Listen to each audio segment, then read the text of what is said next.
10 noduri de vânt și viteza noastră 7. Chiar foarte bine. Chiar super fain.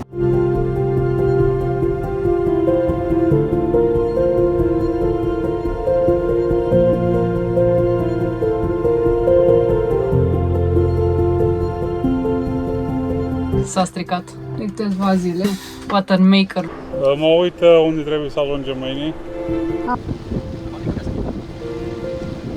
Am reușit să pun cablul de la throttling cable sau cum se mai spune, cablul de accelerație.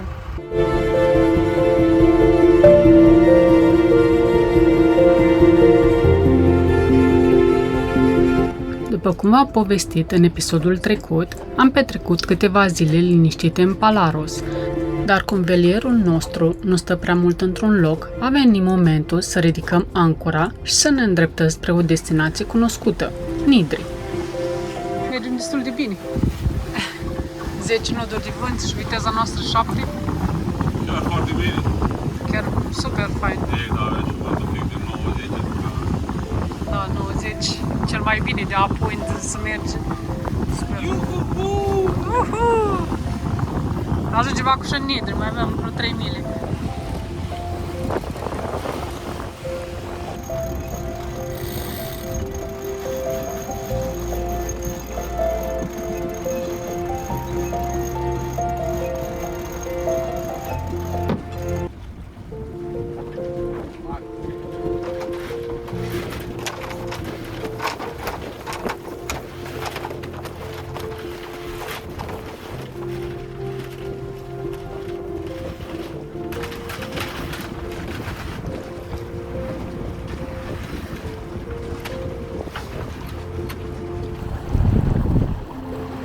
Iată-l și pe Tudorică la volan. La timone, mergem la mal să cumpărăm chestii. Am parcat acolo dinghiul și una din bărțile alea este a noastră. Golful oferă o protecție excelentă pentru embarcațiuni, ceea ce îl face un punct de oprire sigur pentru navigatori. Nidri este un oraș turistic, dar păstrează un echilibru plăcut între agitația și atmosfera autentică grecească. Aici e portul și partea asta altă sunt restaurantele. Restaurant lângă restaurant.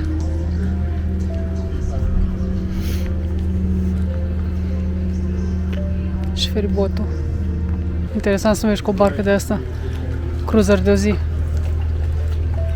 Ne-am simțit din nou bineveniți. Orașul are tot ce trebuie pentru o escală reușită, facilități bune, aprovizionare ușoară și o promenadă animată care prinde viață în fiecare seară. Și la bărci aici.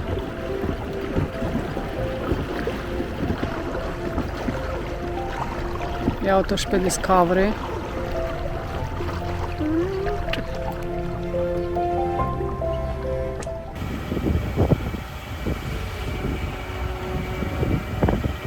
Ești ok?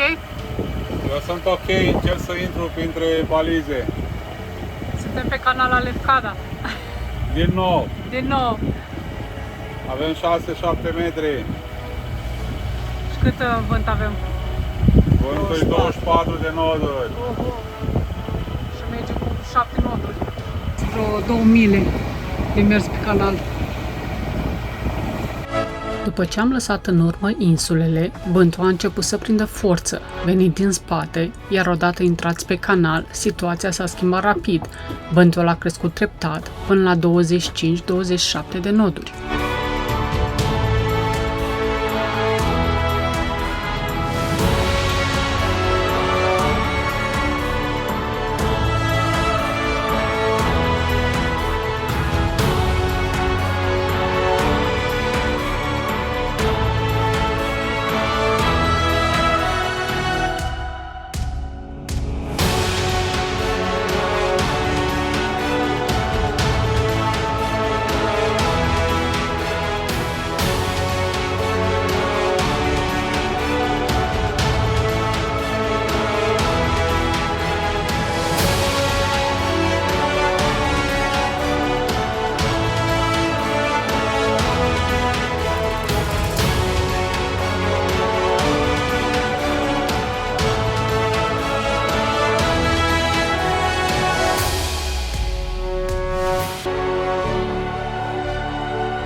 Sosirea în Lefkada n-a fost lipsită de emoții.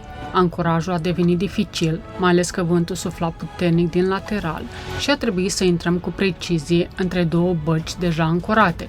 Cu toate acestea, manevra s-a desfășurat impecabil. Capitanul și-a dovedit din nou experiența și talentul în port, ghidând barca cu calm și siguranță până în poziția finală.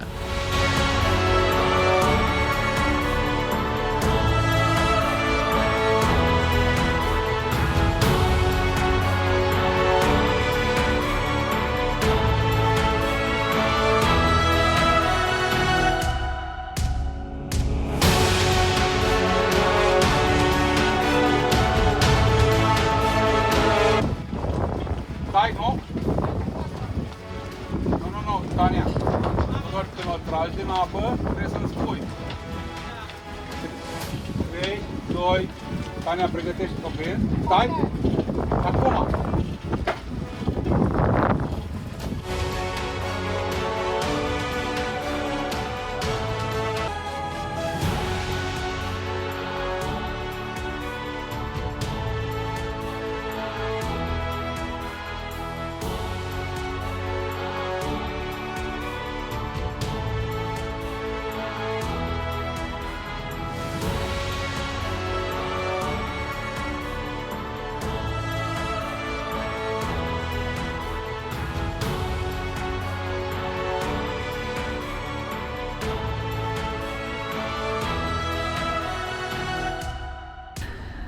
Cum a fost ancorajul? A fost palpitant, am avut, cred că erau numai vreo 18-20. 25 erau. Ok. Așa, dar bătea din laterală și a trebuit să vin cu viteză destul de mare. Mi-era și mie frică la ce viteză aveam, că oare să oprește barca sau nu. A fost teroare. Dar a fost ok, a fost ok. Chiar după ce am ajuns pe catamaranele, după ce am intrat pe catamaranele astea, am rămas fără vânt puternic și atunci a fost ușor de manevrat și oprit barca și toate celelalte. Da, am avut un echipaj foarte bun care s-a ocupat de prinsul bărcii, de legat barca, de totul securizat, totul foarte frumos. A fost ca la perfect, carte. ca la carte.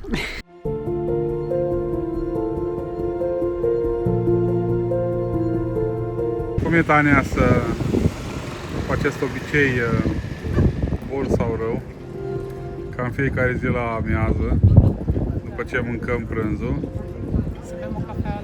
să bem o cafea, un freddo cappuccino. E frumos că te relaxezi, ești zen așa pentru jumătate de oră cât bei o cafea Care? și e foarte ok, Stai în te soare. relaxează. Vântul te vântuiește? Da, e un pic de vânt astăzi, Da. după amiaza asta. S-a stricat de câteva zile watermaker și valva de asta, e valva de presiune Senzorul de presiune. care l-am schimbat. Da. Am avut noroc. Schenker a decis să trimită pe garanție senzorul nou de presiune. A durat o zi. S-a mișcat rapid. Le-a trimis din Atena, în Lefkada. Da. Am O zi. așteptat Nu. așa. Dacă nu ne dădea pe garanție acesta, Costa doar 200 de euro. doar 200 de euro. Dar într-un an și un pic s-a stricat. Păi, avem mai mult. Nu. Ce cu cutia electrică? The Black Box. Mă montez cablul. Da, punem înapoi, sigur. Și după aia să facem, scoatem cablul vechi. Ok. Șurel. Și acum să-l punem pe albastru.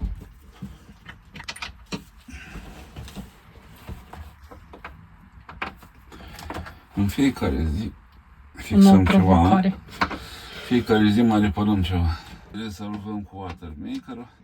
Dar partea este că, deși e o provocare în fiecare zi, momentele alea de liniște, de relaxare, de așa, înclin întotdeauna balanța și oferă un răspunsul la clar. Să merită să continuăm sau nu să merită. Dar când ai multă treabă și overwhelming de câte treburi vrei să repari, să faci, să așa, câteodată stai și te gândești două ori, oare chiar se merită sau poate am greșit drumul și aș trebui să încerc altceva.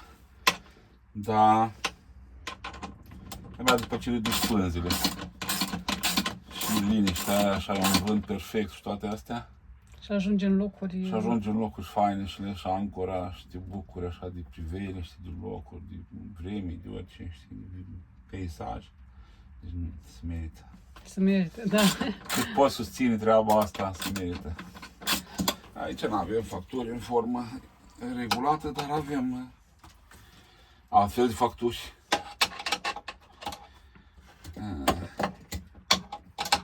Ne descurcăm cu provocările. Până acum am reușit. Până acum am reușit. Vom vedea de acum încolo. Și merge? Conectat?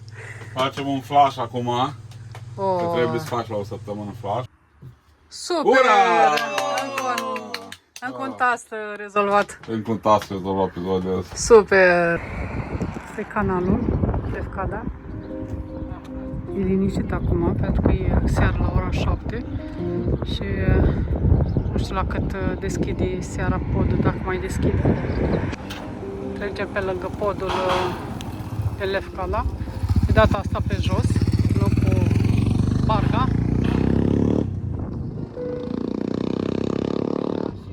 Am făcut o plimbare până pe insula Amoglosa, o limbă de nisip aflată la aproximativ 2 km de oraș. Este un loc liniștit, cu o plajă mică și apă limpede, unde briza bate constant și frumusețea orașului Lefkada se vede în depărtare. Și eu. Da, interesant cum sunt găurile astea făcute în piatră. De la vânt, de la ploaie, de la...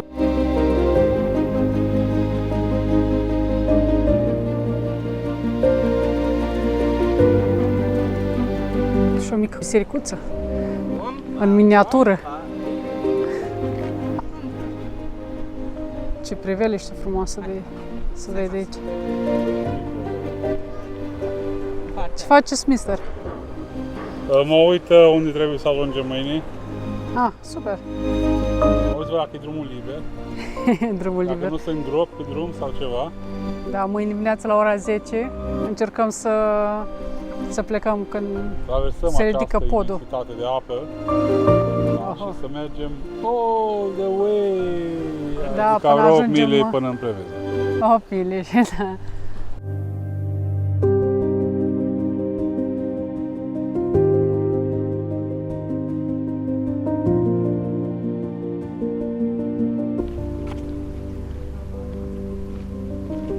Păcat că e lăsată în ruină și nu e folosită. Am dus în Chandler Shop. Ca întotdeauna tot există, tot timpul trebuie să luăm câte ceva. 2,50. Cheers! Mulți ani. Primi Petric aici. Băi, nu știu ce am mâncat în seara capilară, uite, am luat 2 bei. Mi-a dat un meze. Un meze frumos cu cartofi prăjiți, cu bănzică, cu alea, deci o cenă cu toate acestea. De acum numai la băut ies seara. Și tu doar mănâncă un crepe? Yummy, yummy. Ăsta l-a cumpărat, nu l-am primit de ceau.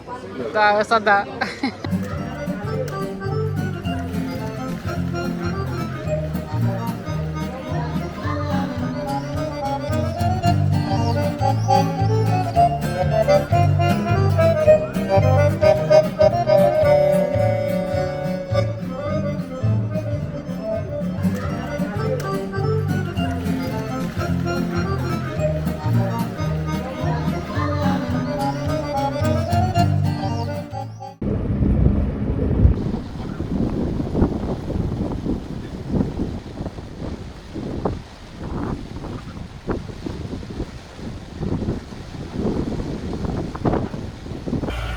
Captain e bine? La 5 mile până intrăm pe canal. 5 mili până la canal? Ah, e bun. Nu prea e ok că avem vântul din față. vin, dar sunt 9 noduri și nu putem să ridicăm pânzile, așa că motorizăm. Am avut noroc că au deschis podul la timp. Nu a fost aglomerat, 4 bărci în total, a fost super light. A fost în regulă. Da, deci avem sub o oră până la canal, după aia încă jumătate de oră să trecem canalul. În total 7 ore, 7,8 mile până în ancoraj. Să vedem dacă găsim la doc orașului, la Vedem, poate mai City pleacă Quay. acum dimineața lumea, poate așa. Păi da, să vedem ce găsim. Oricum, o să vălușoare micuții. Ajunși în Preveza, totul părea să decurgă normal, până în momentul în care ne pregătim să ancorăm. Chiar atunci Petrică spune cu calm, dar ferm, că nu mai are direcție. Ups! Am avut totuși noroc, dacă se întâmpla cu câteva minute mai devreme, pe canal sau în larg, dar s-a stricat fix, în cel mai bun moment posibil, în fața locului de ancoraj. După ce am lăsat ancora, ne-am dus în oraș să cumpărăm cablu de accelerație. Nu, așa a fost asta. Și cumva s-o desprins de aici. Și nu mai făcea contactul. Contactul, că Nu s-o mai- desprins, s-o rupt, sau așa. Uite, vezi că e presată. Vezi, a fost e prin presă. Da, să O vede sârmă ceva. în alta. Ok, să vedem cum o băgăm pe cealaltă nouă. Ok.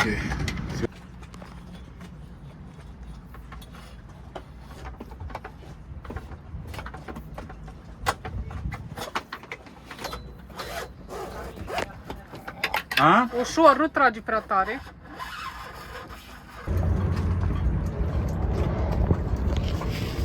Cauciucul ăla trebuie dat mai jos, nu? Asta mă uitam că... Trebuie să-l bag mult și acolo.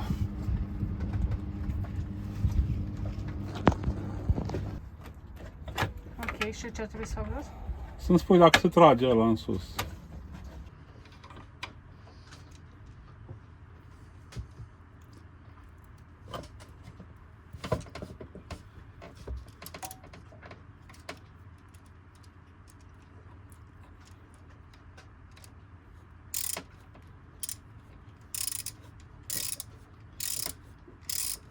Trebuie ținută și piulița ce? A? Asta de aici, nu trebuie ținută de aici? Nu, că nu se învăță. E prea mare rezistența. Pot să spun că mai pun ceva la CV, știu să schimb un cablu de accelerație. Știi. Aici trebuie să știi tot. Să faci. Trebuie să trag până când... Ia să vedem noi. Asta îl fixăm aici. Mă-l fixăm așa. Trebuie să-l trag până când începe să trag un pic, după aia dau drumul. Încercăm să dăm drum la motor, să vedem că totul e în regulă. Vedem. Dacă munca a fost bun făcută.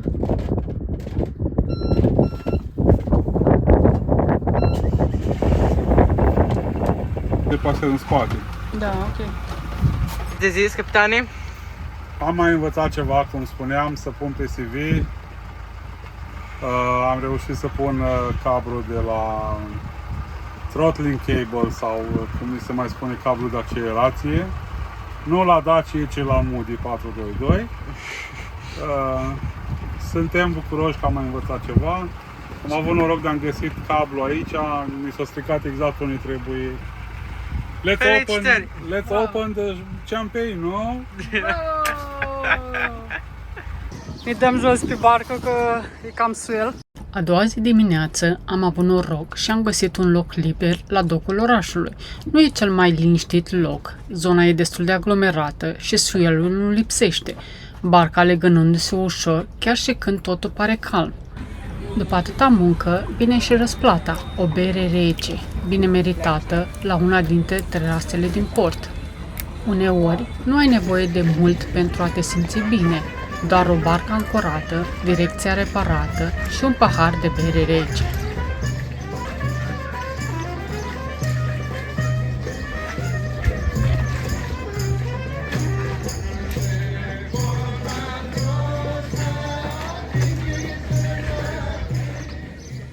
Privit de sus, Portul din Preveza pare calm și ordonat, bărcile perfect aliniate, faleze pline de viață, iar orașul se întinde liniștit între mare și cer.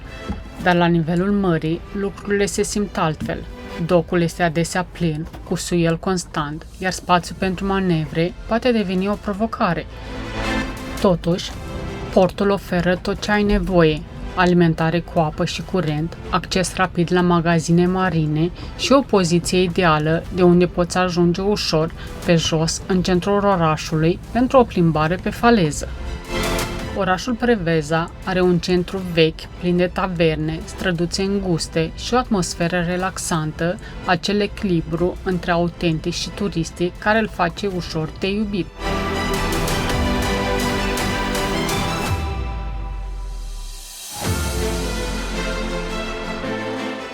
A fost o adevărată plăcere să ne plimbăm prin pădurea umbrită la Eucalyptus Beach, un traseu paralel cu plaja, unde aerul este proaspăt, te îmbie cu mirosul de eucalipt, un colț de natură liniștită, unde pașii se aud doar printre frunze, iar marea se vede printre trunchiurile înalte de eucalipt și măslin. Curaj, cine se bagă în apă? Tudor? Suntem în 10 mai și lumea face baie. Lumea face baie, dar noi nu suntem lumea. Noi nu facem parte din lume, că... Noi venim de la Iași, acolo e frig în continuare și noi onorăm frigul de la Iași, adică nu ne băgăm în apă, că e frig. Tiki Bar. Dreams are made of sea, sand and colorful sunsets. Beautiful.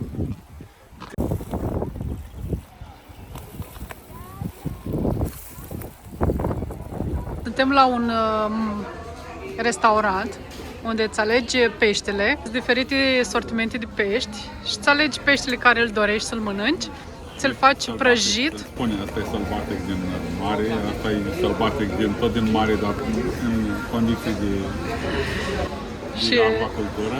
Da, și ți-l face prăjit sau grill. Iar prețul era la dublu pentru Red Snapper. Red Snapper, da, e cam scumpicel a fost aici. Era la dublu, dar așa și la Red Snapper de acvacultură era mai roșiatic, mai viu colorat decât ăla de asta era la jumătate de preț aproape. Da, mai sălbatic. Dar așteptăm să ne aducă peștele, să vedem cum arată. Supă de pește, dar am gustat, e superb, deci foarte rar se întâmplă să mănânci o supă de pește și să fie într-adevăr bun. Și bucăți de pește în el. Da. Și avem o salată grecească. O Titania ce bucuroasă, e ca pisica. A primit un calamare grill. Un calamare grill și vine și peștele. Da, și vine și un peștiușor acuș. Ia să vedem calamariu. Bun, bun. Am adus și cartofi prăjiți. Uite motanul, cum... Big fish-ul. Looks nice. Da.